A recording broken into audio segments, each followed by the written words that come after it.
Hey everybody, and welcome to GenX A to Z. I'm Mo, and in this series we're looking at the top toys and games of Generation X. And in this episode, N is for the Nintendo Entertainment System.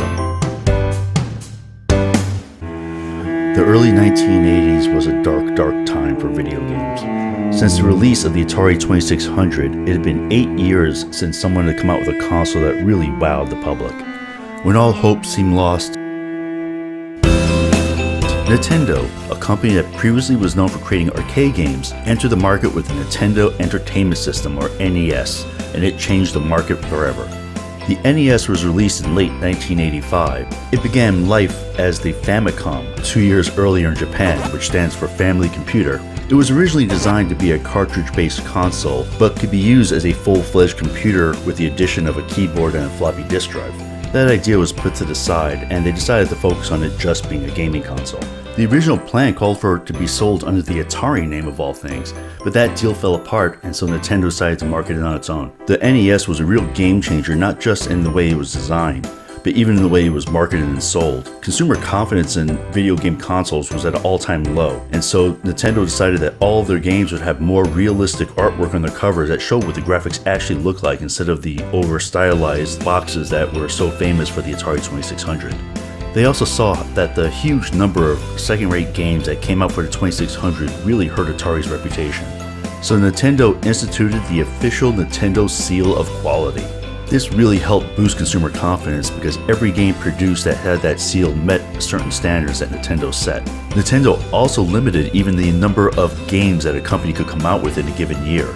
This was to help prevent some of that oversaturation that occurred a few years earlier and just totally ruined the market. They also included a proprietary chip that had to be included on every game cartridge in order for it to work on the Nintendo Entertainment System. Let me tell you, this had to be one of the first consoles that I ever played that actually made me feel like I was playing something on the same level as the arcade cabinets.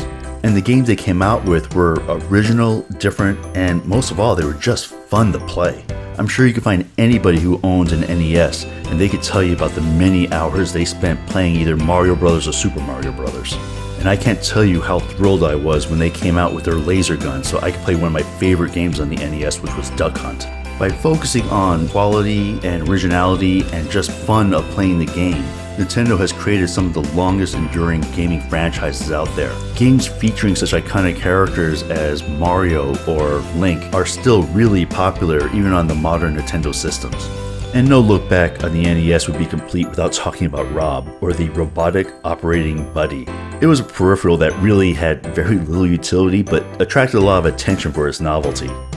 So for saving the video game console market and for creating some of the best known games of all time, N is for the Nintendo Entertainment System.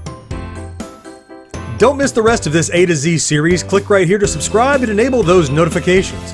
Use the comments down below to tell us what you think, and while you're there, a thumbs up would be great too. Please share this online wherever you hang out and connect with GXG on social networks by clicking right here.